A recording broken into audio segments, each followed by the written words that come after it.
யாழ்ப்பாணம் செல்வச்சன்னதி ஆலய வருடாந்த மகோற்சவத்தின் போது சிறுவன் ஒருவர் நிகழ்த்திய உரை தற்பொழுது சமூக வலைதளங்களில் கவனம் பெற்றுள்ளது.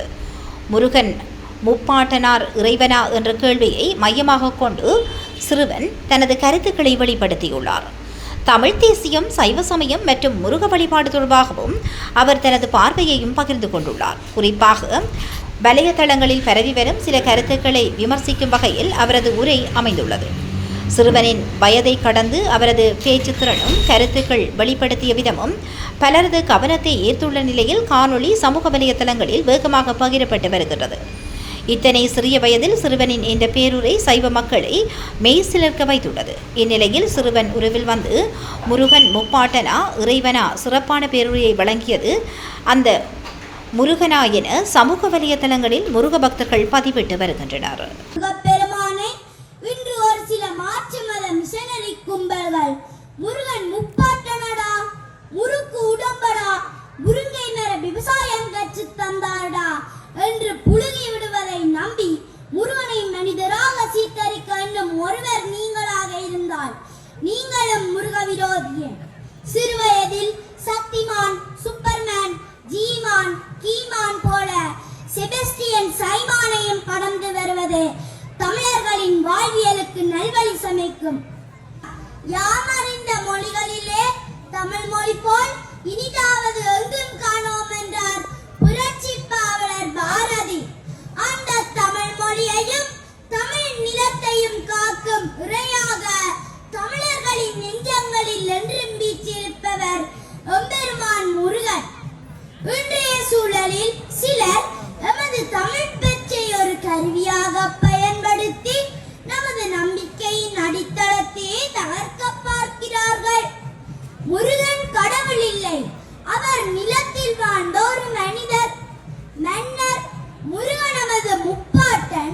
முருகன் சிவனின் மகன் இல்லை, பார்வதிக்கு மைந்தன் இல்லை என்று கூறி தமிழர்களின் இறை வழிபாட்டையும் ஆன்மீக பாரம்பரியத்தையும் மழுங்கடிக்க பல முயற்சிகள் நடக்கின்றன.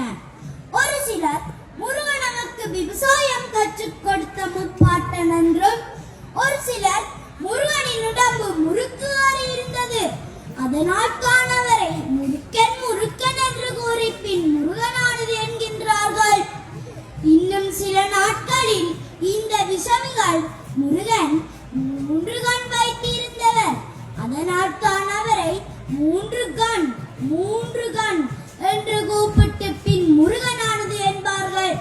இவ்வாறு முருகன் குறைவன் இல்லை, அவர் எமது முன்னோன் என்று தமிழர்களின் மனதில் நிறுவ பாடுபடும் கூட்டமெல்லாம் நீங்கள் யார் என்று உற்று நோக்கி பார்த்தால் தமிழர்களை மதம் மாற்றுவதன் மூலம் இன அழிப்பு செய்ய இறக்கிவிடப்பட்ட மிஷனரி கூட்டங்களே ஆகும். இவர்களை நாம் அடையாளம் கண்டுகொள்ளாமல் இருக்க இவர்கள் ஒளிந்து கொள்ளும் இடம் தமிழர்களுக்கு மட்டுமே சொந்தமான தமிழ் தேசியமாகும். தமிழ் தேசத்துக்குள்ளும் தமிழ் தேசியத்துக்குள்ளும் இந்த நச்சு கும்பல்கள் ஆழமாக ஊடுருவி விட்டார்கள். ஆகையால் சைவ தமிழர்கள் இனியும் விழிக்கவில்லை என்றால் நம் நிலை அதோதான். சரி, இப்போது நம்முடைய சங்ககால இலக்கியங்களும் காப்பியங்களும் பக்தி இலக்கியங்களும் முருகனை எவ்வாறு உற்றக்கச் சொல்கின்றன என்று பார்ப்போம். அருணகிரிநாதர் தனது திருப்புகழில் மிகவும் அழகாக பாடுகின்றார். திங்களரவு நதி சூடிய பரமர் தந்த குமரன் என்று. திங்கள் அரவு நதி சூடிய பரமர் தந்த குமரன் என்று அவர் பாடுகின்றார். அதாவது திங்கள் என்றால் சந்திரன், அரவம் என்றால் பாம்பு, நதி என்று கங்கையை குறிப்பிட்டு இவை அனைத்தையும் சூடிய பரமனான சிவபெருமான் தந்த குமரன் என்று பாடுகின்றார் அருணகிரிநாதர். அதுபோல எமது பழந்தமிழ் இலக்கியங்கள் பலவும் முருகனை பாடுகின்றன. 6 அந்தணர் அச்சுமரை குறித்த வேறு உயர் சடமுனி பெறலரிது.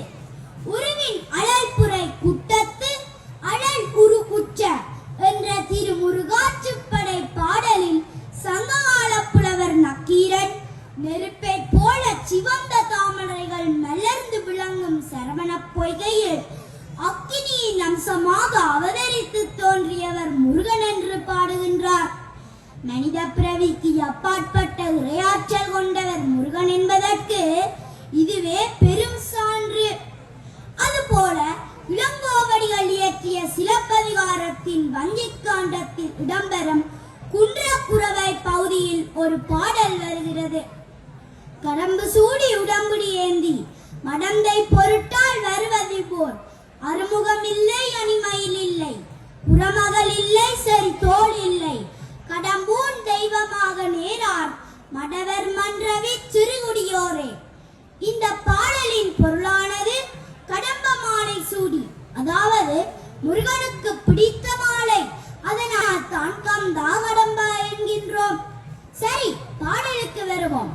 கடம்ப மாலை சூடி கையில் வேலேந்தி மடந்தை பொருட்டான், அதாவது ஒரு பெண்ணுக்காக நீ இந்த ஊருக்கு வருகின்றாய், ஆனால் உன்னிடம் அறுமுகம் இல்லை, அணிமயில் இல்லை, புறமகள் இல்லை, அதாவது வள்ளி இல்லை, சரி தோல் இல்லை, அதாவது 12 தோள்கள் இல்லை என்று பாடல் அமைகின்றது.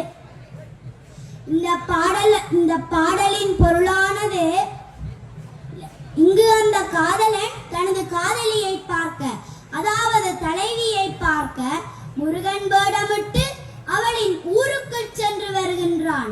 எனினும் வருவது முருகன் இல்லை என்று ஊரார் அறிவார்கள் என்பதை இந்த பாடலில் மிகவும் அழகாக தோழி குறிப்பிடுகின்றாள். ஆக சங்க காலத்தில் வாழ்ந்த மக்களுக்கே தெரியும், முருகனுக்கு 6 முகம் உண்டு, அணிமயில் உண்டு, குறமகள் உண்டு, 12 தோள்கள் உண்டு.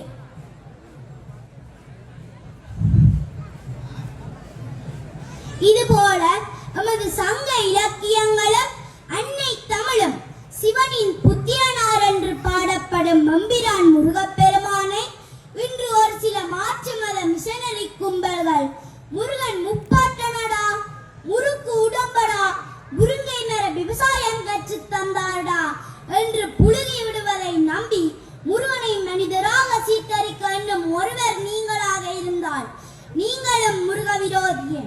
சிறுவயதில் சக்திமான், சூப்பர்மேன், ஜீமான், கீமான் போல செபஸ்டியன் சைமானையும் கடந்து வருவது தமிழர்களின் வாழ்வியலுக்கு நல்வழி சமைக்கும். இதுபோல ஒரு காலத்தில் ஸ்கெண்டினேவியாவில், அதாவது நோர்வே, டென்மார்க், ஸ்வீடன் மக்களின் மிகவும் சக்தி வாய்ந்த கடவுள்களான டோர், லோகி, ஒடி போன்றவர்கள் அந்த நாட்டு மக்களால் மிகவும் பெரம்பொருளாகவும் இயற்கை ஆற்றல் கொண்டவர்களாகவும் வழிபடப்பட்டவர்கள். பின்பு இந்த மதம் மாற்ற கும்பல்கள் அவர்களை ஒரு மன்னர், முன்னோன் என்றெல்லாம் கதை கட்டி விட்டதன் மூலம் இன்று அந்த நாடுகள் எல்லாம் கிறிஸ்தவ நாடுகளாக தம் அடையாளத்தையே இழந்து இருக்கின்றன. அதன் விளைவு இன்று லோக்கியும் தோறும் அவெஞ்சர்ஸ் படத்தில் வரும் கற்பனை கதாபாத்திரங்களாக மாறிவிட்டனர். இந்த நிலை எமக்கும் உருவாக வேண்டுமா? இந்த நிலை எமக்கும் உருவாக வேண்டுமா? புல்லுருவிகளிடம் இருந்து மிகவும் அவதானமாக இருப்போம். எமது வழிபாட்டு முறை, கிளை, கலாச்சாரம், மரபு, பாரம்பரியங்களை அழியாது பாதுகாப்போம். இறுதியாக ஒன்றை மட்டும் கூறுகின்றேன். தமிழ் மொழி முருகனுக்கு சொந்தம். முருகன் அனைத்து உலகங்களுக்கு சொந்தம். முருகனே தேவசேனாதிபதி, முருகனே தகப்பன் சுவாமி, முருகனே கந்தன், முருகனே கடம்பன். ஓம் முருகா, ஓம் முருகா, ஓம் முருகா. இறுதியாக இந்த ஆலய நிர்வாகத்தினருக்கும் பக்தர்களுக்கும் ஒரு வேண்டுகோள். சைவர்கள் அல்லாதவர்களுக்கு கோவில் நிலத்தில் இனிவரும் காலங்களில் உணவு கடைகள் போட இடம் கொடுக்க வேண்டாம். அவர்கள் மாமிசத்தை உண்ட அதே கைகளால் எம்பெருமானை எண்ணி விரதமிருந்து ஆச்சாரமாக கோவில் வரும் பக்தர்களுக்கு உணவு சமைப்பது அவர்களுக்கு அல்ல எமக்கே பாவத்தை சேர்க்கும். நன்றி.